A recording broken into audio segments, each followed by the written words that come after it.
મળતી માહિતી મુજબ દાહોદ જિલ્લામાં મનરેગા યોજનામાં બચુભાઈ ખાબડના પુત્ર કિરણ ખાબડ બળવંત ખાબડ દ્વારા 71 કરોડના કૌભાંડમાં સંજેલી તાલુકામાં પણ વિજિલન્સ તપાસ માટે આમ આદમી પાર્ટી દ્વારા તપાસની માગણી કરવામાં આવી। સંજેલી તાલુકામાં ભ્રષ્ટાચારને લઈ આમ આદમી પાર્ટી દ્વારા વિજિલન્સની તપાસની માંગ સાથે મુખ્યમંત્રીને સંબોધીને આવેદનપત્ર આપવામાં આવ્યું।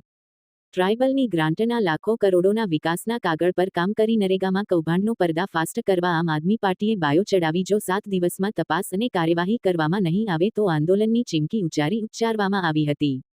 સંજેલી તાલુકામાં 56 જેટલા ગામડાઓ આવેલા છે, જેમાં મોટા ભાગે નરેગા યોજનાની અંદર મોટાભાગનું વિકાસના કામોનું કામ કાગળ પર કરી કૌભાંડ કર્યું છે, જેની કાયદેસર વિજિલન્સ દ્વારા તપાસ કરવામાં આવે, જેને લઈ તાલુકા વિકાસ અધિકારીને આવેદન આપી રજૂઆત કરવામાં આવી। સરકારની તિજોરીનું લાખોનો કૌભાંડ કરનારા ભાજપના નેતા હોવાના આક્ષેપો કરવામાં આવ્યા। વાસિયા ડુંગરે ગ્રામ પંચાયતમાં ભૂતકાળમાં લાખો કરોડોનું કૌભાંડને લઈ અનેકવાર રજૂઆત કરવામાં આવી છતાં કોઈપણ જાતની કાર્યવાહી કરવામાં આવી નથી। શું અધિકારીની મિલીભગત હોય તે જોવા રહ્યું છે।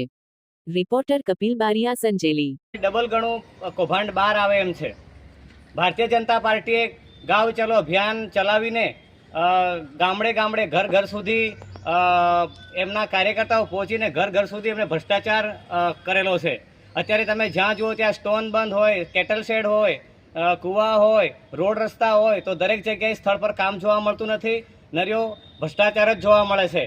અને જો કોઈ પણ આ ગામનો આગેવાન કોઈ પણ નેતા જો એમનો વિરોધ કરે તો એમને ડરાવી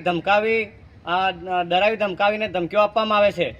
એટલે હું આ ભાજપની ભ્રષ્ટાચારી સરકારને કહેવા માંગુ છું કે આ સંજેલી તાલુકાની અંદર મુખ્ય એજન્સીઓને આપવામાં આવેલી છે, તેમાં લાભાર્થી જાણતા નથી, ડાયરેક્ટ એજન્સીઓ પૈસા ઉપાડીને આમાં ભ્રષ્ટાચાર કરેલ છે અને આ સ્થળ પર કામી બી નથી અને કર્યા હોતે ને જેવા ને નમૂના બનાવેલા છે।